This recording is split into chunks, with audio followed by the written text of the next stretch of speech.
आज म हजुरहरूलाई एकदमै नौलो रेसिपी कुरकुरेको चटपटे वा कुरकुरे साधेर देखाउँदैछु। युट्युब च्यानल अमर पान्छी फुड वर्ल्डमा हजुरहरूलाई धेरै धेरै स्वागत छ। यो कुरकुरे साधेको वा कुरकुरेको चटपटे बनाउन एकदमै सजिलो छ र घरमै पाइने सामग्रीहरूबाट आज म बनाउँदैछु। आजको रेसिपी दुईजनाको लागि बनाउन जाँदैछु। त्यसको लागि मैले एउटा 80 ग्रामको कुरकुरेलाई लिएँ। साथसाथै कागती हामीलाई आधा चाहिन्छ। प्याज आधालाई मैले यसरी मसिनो गरेर काटेँ। गाजर 10 ग्राम लिएँ। हरियो खुर्सानी 2वटा राखेँ मैले। एउटा रातो पाकेको गोलभेडालाई मसिनो गरेर काटेकी छु। हजुरहरूको घरमा जुनै भेजिटेबल्स छ त्यही राख्न सक्नुहुन्छ। यो सबै चाहिन्छ भन्ने चाहिँ होइन।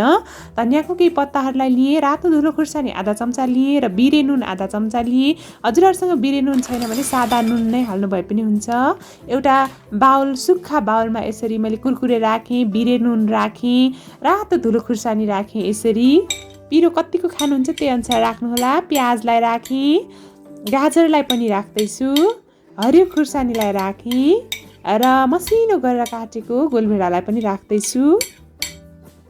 मैले चाहिँ यसमा चाहिँ मलाई चाहिँ मनपर्ने भएर चना केराउ पनि राख्दैछु है त।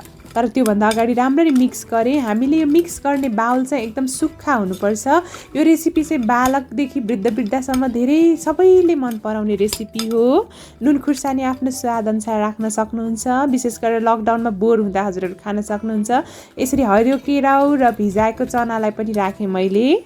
हजुरहरूलाई चना केराउ मन पर्दैन भने चाहिँ नराख्नु भए पनि हुन्छ। तर मलाई चाहिँ एकदमै मनपर्छ र एकदम हेल्दी पनि हुन्छ यसरी भिजाएको चना केराउ।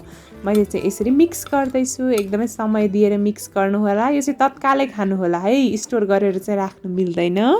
र आजको रेसिपी हजुरहरूलाई कस्तो लाग्यो त? मन पर्यो भने भिडियोलाई लाइक, कमेन्ट र सेयर गरिदिनु होला है। साथसाथै यो भिडियोमा चाहिँ हजुरहरूलाई कस्तो लाग्यो कमेन्ट पनि गरिदिनु होला है। मेरो च्यानल अमर पान्छी फुड वर्ल्डलाई सब्सक्राइब गर्न पनि नबिर्सिनु होला। हजुरहरूले मैले कुनै पनि रेसिपी बनाएको हेर्न मन छ भने तल कमेन्ट सेक्सनमा कमेन्ट गरिदिनु होला। Thank you so much for watching. Have a good day. Bye bye.